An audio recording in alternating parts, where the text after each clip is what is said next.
Good morning friends केमन आछो तोमरा सकले आशा करछि खूब भालो आछो और खूब भालो करे प्रत्येके दोल बा होली जाई बोलो सेटा खूब भालो करे एनजय करे तोमरा काटिয়েছো अलरेडी।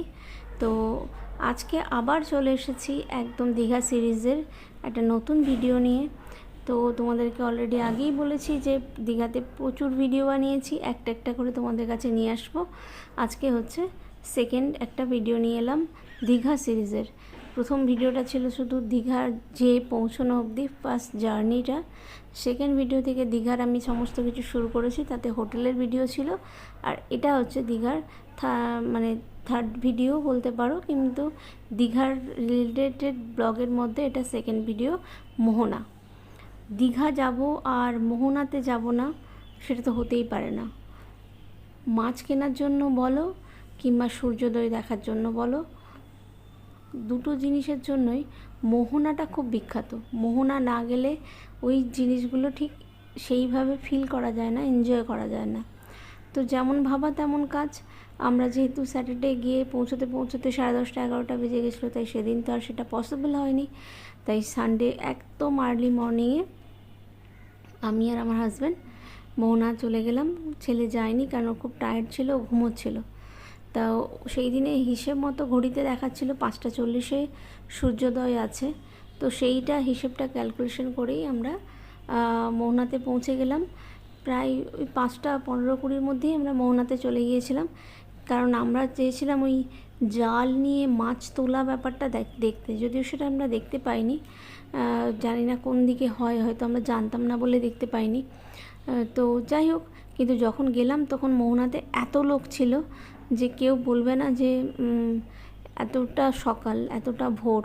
মানে অনেকে বলে ছুটির দিনে একটুখানি এনজয় করার জন্য একটু বেশি টাইম অবধি ঘুমোয়, কিন্তু দীঘা পুরী এই সমস্ত জায়গায় সূর্যোদয় দেখার জন্য কিন্তু মানুষ সবাই বিছানার মায়া ত্যাগ করে বিচে চলে আসে সূর্যোদয় দেখার জন্য। আর মোহনা থেকে সূর্যোদয় দেখার তো একটা আলাদাই মজা আছে। এদিকে নিচে হচ্ছে সীমাহীন জল আর দিগন্ত বিস্তৃত আকাশ, তার মাঝখানে যখন সূর্যোদয়টা হয়, সূর্যের পুরো আলোটা যখন সমুদ্রের ওপর এসে পড়ে, সে একটা অদ্ভুত টাইপের সুন্দর দৃশ্য। সেটা দেখতে মনে হয় কেউই মিস করতে চায় না। আর মাছ কেনারও তো একটা আলাদা রকমেরই আকর্ষণ আছে। তো সেই কারণে মোহনাতে ভিড়টা প্রচণ্ড ছিল, কিন্তু কি ভালো যে লাগছিল সকালবেলা এই সমুদ্রের ঢেউগুলো এসে এসে পায়ের কাছে ভেঙে যাচ্ছে, আবার নতুন করে ঢেউ আসছে। ধীরে ধীরে সূর্যের এই গোলাকার একটা অরেঞ্জ কালারের চাকতির মতো জিনিসটা যেন মেঘের মধ্যে থেকে চিরে চিরে বেরিয়ে আসছে, মানে এক্সেলেন্ট লাগছিল দেখতে। মানে আমি মোহনাতে এর আগেও গেছি, কিন্তু কখনো এইভাবে সূর্যোদয় দেখিনি। মাছ কেনার জন্য গেছি, সেটা একটু লেটে গেছি, সুতরাং সূর্যোদয় দেখা সেইভাবে সৌভাগ্য হয়নি। কিন্তু এইবারে স্পেশালি সূর্যোদয়টা দেখতে গিয়ে আমি খুব এনজয় করেছি, ভীষণ সুন্দর লেগেছে। মানে পুরো আকাশটা গোল হয়ে একদম ডিমের কুসুমের মতো যখন ওই বেরিয়ে এলো সূর্যটা, অসম্ভব ভালো লাগছিলো, অসম্ভব ভালো লাগছিলো। তো সব মিলিয়ে মোহনাতে যাওয়া, এনজয় করা, ফেরার পথে বসে একটু চা পান করা, সকালবেলা মোহনা বা সমুদ্রের বিচে যাব আর একটু চা খাবো না সেটা তো হয় না। তো চা পান করা, সব কিছু করে তো ওই যে মোহনার সাইড ধরে ধরে ড্রাইভ করে আবার ফিরে আসা, সবটা একদম ভীষণ সুন্দর ছিল, ভীষণ সুন্দর ছিল। এবং দীঘাটা এত চেঞ্জ হচ্ছে, এত র্যাপিডলি চেঞ্জ হচ্ছে, মানে আমি 1 বছর আগে গেছিলাম, সেই 1 বছর আগের দীঘার সাথে এখনের দীঘার একটা হিউজ চেঞ্জ হয়ে গেছে। আমরা ছিলাম নিউ দীঘাতে, কিন্তু ওল্ড দীঘাতে ওই যে পার্কগুলো বানিয়েছে সমুদ্রের বিচের গা ধরে ধরে, অসম্ভব সুন্দর করে বানিয়েছে ওইগুলো। তারপর ওইগুলো ফিরে আসার সময় ওইগুলোরও কিছু ভিডিও করেছি, যেগুলো আমি পরে নিয়ে আসবো তোমাদের কাছে। সব মিলিয়ে দীঘাটা এত কুইক চেঞ্জ হচ্ছে এবং বিউটিফিকেশনের দিকে এতটাই বেশি ওরা প্রেশার দিয়েছে দীঘার কর্তৃপক্ষ, যে সত্যিকারেরই দীঘা কিন্তু অনেক সুন্দর করে সেজে উঠছে। মানে দীঘা যেতে সত্যিকারের খুব বোর লাগতো, আমি নিজেও মনে করতাম ধুর কী বারবার দীঘা যাব, কিন্তু এইবার কেন সাডেনলি জানি না দীঘা গিয়ে আমার খুব ভালো লেগেছে। সেটা হোটেলের স্টেইংটা খুব মানে হ্যাপিনিং ছিল, প্লাস ভেবেছিলাম যে হোলিতে যাচ্ছি প্রচণ্ড ভিড় হবে, কিন্তু যেদিন গিয়েছিলাম স্যাটারডে, সেদিন কিন্তু আমি দীঘাতে এত কিছু ভিড় দেখিনি। হ্যাঁ, সানডে রাত্রির থেকে ভিড়টা ভালো ছিল, কিন্তু স্যাটারডে রাত্রিতে কিন্তু এতটা ভিড় আমি দেখিনি। মানে স্যাটারডে দুপুরেও যখন আমরা খেতে গেলাম রেস্টুরেন্ট ফাঁকা ছিল, বেশ ভালো, মানে ভালো এক্সপিরিয়েন্স ছিল। তো সবাই মিলিয়ে এবারে দীঘা জার্নিটা যেন একটা অন্য লেভেলেরই মেমোরেবল হয়ে গেছে।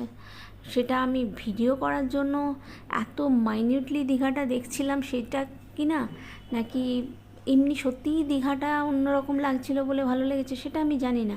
বাট দীঘার এবারের আমার ভেকেশনটা ওয়ান্ডারফুল কেটেছে। ভীষণ সুন্দরভাবে আমি দীঘায় এই 2 দিন কাটিয়ে এসেছি। একদম রিফ্রেশমেন্ট নিয়ে বাড়ি এসেছি, যাতে এনার্জি নিয়ে পরের দিনগুলো চালিয়ে যেতে পারি। আর এই যে দীঘার মোহনার আরেকটা পরিচয়, সেটা হলো মাছের বাজার। দুর্ভাগ্যবশত আমরা এইবারে কোনো মাছ নিয়ে আসতে পারিনি, কিন্তু কারণ সানডেতে ওখানে গিয়েছিলাম সকালে, আর মানডে আমরা ব্যাক করেছি। সুতরাং একদিন আগে থেকে মাছ কিনে নিয়ে যে কোথায় রাখতাম, নাহলে ইলিশ মাছগুলো দেখতে সত্যি খুব খাসা ছিল, কিন্তু আমাদের কোনো অপশান ছিল না। এবার প্রতিবারই মোটামুটি দীঘা থেকে মাছ নিয়ে আসা হয়, এবারে এই কারণেই নিতে পারিনি, কারণ আমাদের ফেরার প্ল্যানিংটা যেহেতু একদিন পিছিয়ে গেছিলো। আমরা ঠিক করে নিয়েছিলাম যে না, মানডে সকালে ফিরবো, সানডেতে ফিরবো না দুপুরে লাঞ্চ করে, তাই কারণে আমরা মাছ আর নিইনি। বাট মোহনাতে গেছি, মাছের দোকানগুলো দেখছি, সেটাও একটা ভালো লাগছে। সব মানুষ ওখানে মাছ কিনছে, মাছ ওখানে কেটে দিচ্ছে। এই যে দেখো, দেখতে পাচ্ছ তোমরা, সুন্দর করে মাছ কেটে দিচ্ছে। তো এইগুলো দেখতে বেশ ভালো লাগছিলো। আর আগের মোহনার সাথে এখনের মোহনা তো একটা হিউজ তফাৎ হয়ে গেছে। খুবই এখন সুন্দর করে ওরা বানিয়ে ফেলেছে অর্গানাইজড ওয়েতে। তো যাই হোক, সব মিলিয়ে সানডে সকালে আমাদের এই মোহনার জার্নিটা, হোটেল টু মোহনা জার্নি এবং মোহনার মধ্যে কাটানো টাইমটুকু সত্যিই খুব ভালো কেটেছে। তো তোমরা যারা দীঘা যাও তারা অবশ্যই মোহনা যাও, আমি জানি সবাই মোহনাটা প্রেফার করে। তাদের কি এক্সপিরিয়েন্স, তাদের কি মেমোরি, অবশ্যই কমেন্টে শেয়ার করো। আর আমার ভিডিওটা যদি ভালো লাগে তাহলে অবশ্যই লাইক করো, কমেন্ট করো, শেয়ার করো। চ্যানেলটাকে সাবস্ক্রাইব করতে কিন্তু একদম ভুলো না। ভালো থেকো, সুস্থ থেকো, দেখা হচ্ছে আবার একটা নতুন ভিডিওতে। ততক্ষণের জন্য টাটা। 1 মিনিট, মোহনাতে একটাই সমস্যা, সেটা হচ্ছে এত হাওয়া দেয় যে চুলটার পুরো 12টা বেজে যায়। মানে শ্যাম্পু করে হোটেল থেকে বেরিয়েছিলাম, চুলটা পুরো 12টা বেজে গেছে। তো যাই হোক, এইরকম একটা সিনারির কাছে চুল তো কোনো ব্যাপারই না। এই যে সূর্যের আলোটা সমুদ্রের উপরে এসে পড়েছে, এই সিনারি দেখার জন্য এরকম হাজার হাজার বার চুল নষ্ট হতে দেওয়া যেতে পারে, কোনো ব্যাপার নয়। চলো, অনেক বকবক করে ফেললাম আজকের জন্য। Tata, bye bye. দেখা হচ্ছে আবার নতুন একটা ভিডিও নিয়ে, এবং সেটা অবশ্যই দীঘার ভিডিও নিয়ে। ততক্ষণের জন্য